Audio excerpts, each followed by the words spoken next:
Welcome to Gita kitchen. ఈరోజు మనము గోధుమ రవ్వతో కిచిడి తయారు చేస్తాము. ముందు ఒక బౌల్ తీసుకొని దీంట్లో ఒక కప్పు గోధుమ రవ్వ వేసుకోవాలి. ఒక కప్పు గోధుమ రవ్వకి హాఫ్ కప్పు పెసరపప్పు తీసుకోవాలి. ఇవి రెండు కలుపుకొని దీంట్లో నీళ్ళు పోసి కడగాలి శుభ్రంగా. ఈ నీళ్ళు వంపేసి మళ్ళీ నీళ్ళు పోసి పెట్టుకుందాము.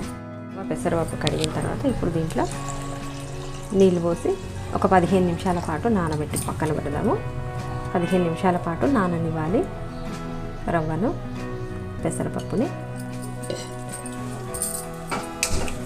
ఇప్పుడు స్టవ్ ఆన్ చేసుకొని కుక్కర్ పెట్టుకుందాము.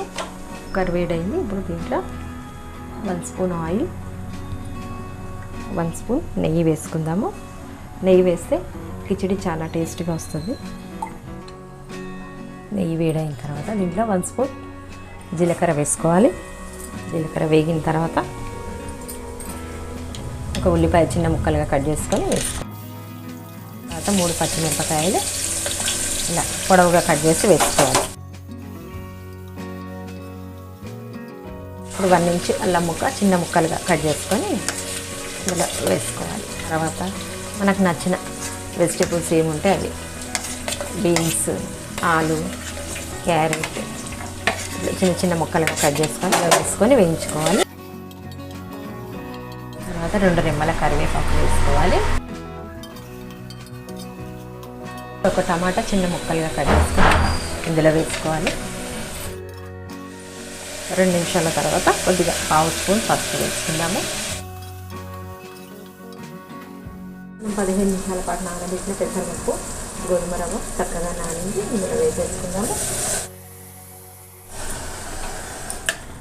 పెసరపప్పు, రవ్వ ఇలా చక్కగా కలుపుకోవాలి.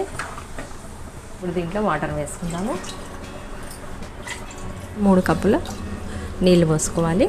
టేస్ట్కి తగ్గట్టు మనం సాల్ట్ వేసుకుందాము. 1.5 స్పూన్ సాల్ట్ వేస్తున్నా. సాల్ట్ వేసుకొని కలుపుకోవాలి.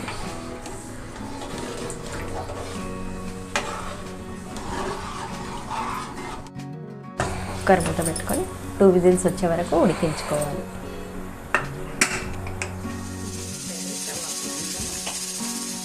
కుక్కర్ పూర్తిగా చల్లారింది. మూత తీస్తాం. పైనుంచి కొద్దిగా కొత్తిమీర వేసుకొని కలుపుకోవాలి.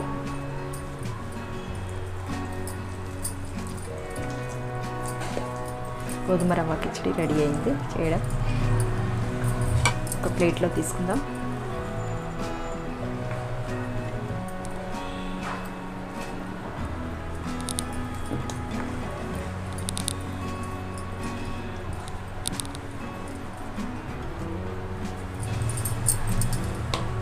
గోధుమ రవ్వ కిచిడి చేయడం కంప్లీట్ అయింది.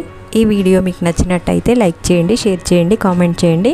సబ్స్క్రైబ్ చేయని వాళ్ళు ఉంటే తప్పకుండా సబ్స్క్రైబ్ చేసుకోండి. మరిన్ని మంచి వీడియోల కోసమే గీతా కిచెన్ని చూడండి.